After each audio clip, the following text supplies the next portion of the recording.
Eh bien oui mes amis, forcément qu'il fallait parler de la suite, finalement, alors la suite oui non, il fallait parler de l'inverse, de la vidéo que j'ai sortie il y a quelques jours où je parlais des faces qui étaient détestés à la WWE. Eh bien aujourd'hui on va parler des heels qui sont quant à eux adorés par les fans. Merci beaucoup pour vos retours par rapport aux vidéos ces derniers temps, c'est vrai que j'ai pas pris le temps de vous remercier, notamment les nouveaux abonnés, bienvenue les gars, et n'hésitez pas à vous abonner si jamais c'est pas encore le cas pour qu'on atteigne les 40 000 abonnés, alors avant la fin de l'année ça va être un peu short, mais j'avoue ça serait sympa d'arriver aux 40 000. Bon on attaque direct parce que il y a beaucoup de choses à dire et je vais faire des mentions honorables pour cette vidéo parce que 5 catcheurs c'était pas assez. Et vous le savez maintenant si vous suivez la chaîne depuis soit pas longtemps soit très longtemps, je n'aime pas faire des vidéos longues donc c'est parti. Premier catcheur heel, donc c'est-à-dire un méchant, le mec qui doit jouer le rôle du bad guy qui est adoré par les fans, eh bien on parle de Seth Rollins. Et on parle notamment du Seth Rollins de 2015, du Seth Rollins qui trahit le Shield en mettant un coup de chaise sur le dos de Roman Reigns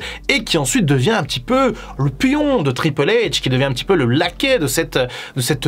stable, ce nouveau clan là dit Authority qui ma foi était assez intéressant quand même. Et Seth Rollins va petit à petit monter les échelons, il va d'abord devenir champion US et ensuite il va se passer cette action absolument légendaire à WrestleMania 31 quand il va venir cash in sa mallette dans le main event et il va devenir champion de la WWE au nez et à la barbe de Roman Reigns, son ancien pote, et de Brock Lesnar. Et ce moment est absolument légendaire, si jamais vous ne l'avez jamais vu, foncez sur le network, regardez la fin de WrestleMania 31. Et derrière on assiste à un règne assez sympa, sauf qu'à l'époque Seth Rollins il boit sans doute un peu trop de Red Bull, il est un peu trop excité le coco, et dans tous ces matchs il fracasse le mec en face. On peut parler de Sting, on peut parler de John Cena, on peut parler de Finn Balor également un peu plus tard, bref à chaque fois il y a des dommages réels à cause des actions de Seth Rollins. Et d'ailleurs le karma va peut-être un peu rattraper Seth Rollins puisqu'il va se blesser lui-même assez gravement, il va se faire les croisés lors d'un live event en essayant de faire une powerbomb à Kane il me semble, c'était quand même assez triste quand on y pense. Il va devoir rendre la ceinture et va partir pour des mois de convalescence. Et vous savez quoi, je vais vous donner un avis tranché, mais depuis cette blessure, Seth Rollins n'a jamais selon moi retrouvé son prime. Parce que cette version de Seth Rollins de 2015 avec les cheveux à moitié blonds, ses gants anti-catch,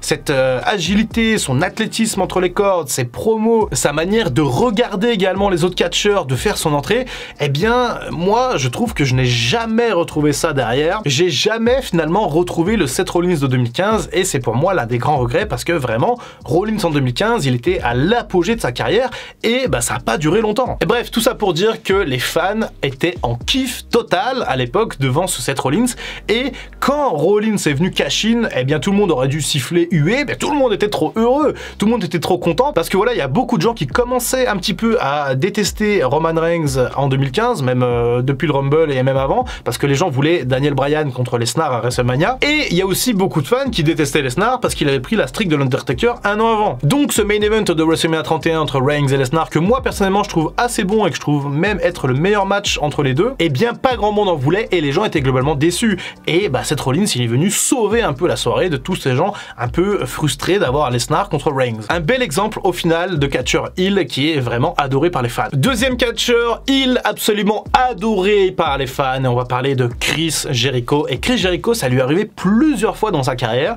notamment au début à la WCW. Il était très arrogant, un peu poids moyen, vraiment vaniteux. Il entrait en rivalité d'ailleurs contre des monstres comme Goldberg. À l'époque, les fans aimaient un petit peu ce côté impétueux de Jericho, ce côté un peu trash, un peu authentique, alors que pourtant Jericho c'était le heel absolu. Et les fans de la WWE vont également adorer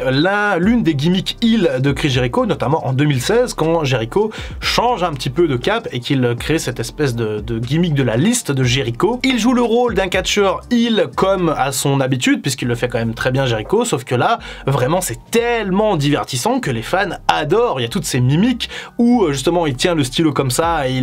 il note les noms des catcheurs dans une liste, au final on savait même pas trop ce que ça voulait dire, et les fans interagissaient, il y avait beaucoup de moments très drôles, très fun, et globalement cette partie de la carrière de Jericho était assez bonne. Et d'ailleurs les fans ont tellement aimé ce côté de Chris Jericho qu'il va y avoir ce qu'on appelle un turn organique, c'est-à-dire quand un heel est tout simplement tellement adoré des fans que la WWE est obligée de le faire changer un petit peu de cap. Finalement l'association entre Kevin Owens et Chris Jericho, les deux étant heel, eh bien va s'arrêter lorsque Kevin Owens va trahir Chris Jericho, ce qui va permettre à Jericho de faire son face turn et de faire perdre le titre de champion universel à Kevin Owens en intervenant via sa musique lors du match entre Goldberg et Kevin Owens à Fastlane 2016. Ah non, c'est Fastlane 2017, pardon. Bref, un bel exemple finalement, et on a aussi un autre exemple concernant Chris Jericho, et ben c'est tout simplement au début de sa carrière chez AEW, en 2019, quand il devient justement le premier champion de AEW, et là c'est extrêmement divertissant, puisque Chris Jericho est un catcheur heel à l'époque, hein. Il est heel, sauf que à chaque fois qu'il dit quelque chose, à chaque fois qu'il fait une promo, il y a un espèce de mème qui en sort, que ce soit cette fameuse phrase, cette réplique de le champion, ou little bit of the bubbly en parlant du champagne. Bref, à chaque fois il y a une espèce de hype qui se crée. Chris Jericho est un catcheur heel, est un champion heel, mais à l'époque il est absolument adoré, si bien qu'il finira également par tourner face. Parlons maintenant d'un certain Roman Reigns, et on avait parlé de Roman Reigns en long, en large, en travers la dernière fois lorsqu'on parlait des catcheurs face détestés par les fans. Et bien là, c'est assez dingue, mais Roman Reigns il est dans les deux vidéos, puisque oui, quand il fait son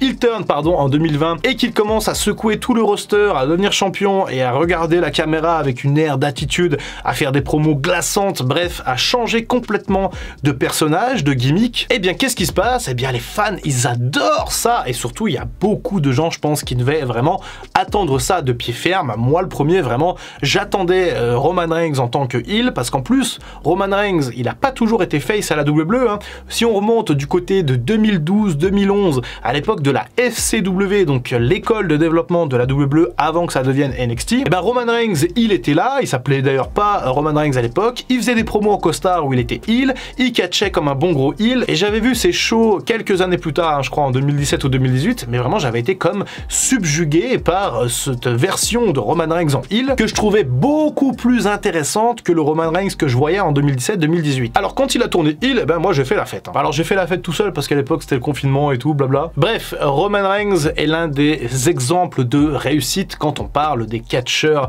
heel, tout simplement, qui sont adorés par les fans, même si encore une fois c'est pas le but, hein. Le but c'est qu'un catcheur heel il soit détesté, et il y a des catcheurs qui font très bien ça, peut-être qu'on en parlera dans une prochaine vidéo. Allez, parlons maintenant d'un certain CM Punk, et là on revient dans les années 2011, d'ailleurs en 2011 c'est un peu là où tout va s'accélérer pour le Punk de Chicago, puisque en 2011 CM Punk est en changement perpétuel, on va dire, de gimmick. Il a eu sa première gimmick de Straight Edge qui a plutôt bien fonctionné, ensuite il a basculé, il a tourné heel après son cash-in sur Jeff Hardy en 2009 en devenant le gourou de la Straight Edge Society, qui était l'une des périodes prime de CM Punk. Et puis après il y a un drôle de changement, CM Punk se fait raser la tête, il se coupe la barbe, il me semble que Luke Gallows se fait licencier, donc finalement toute la SES, la Straight Edge Society, tombe un petit peu à l'eau. Du côté du clan phare de l'époque, la Nexus, eh bien pareil, c'est tombé à l'eau puisque John Cena les a tous terrassés un par un, donc ça n'avait plus aucun sens. Et donc on décide de faire d'une pierre deux coups en faisant de CM Punk le nouveau leader de la Nexus, de la New Nexus. Une idée plutôt intéressante qui va permettre à Punk de retutoyer un petit peu les sommets. Il va avoir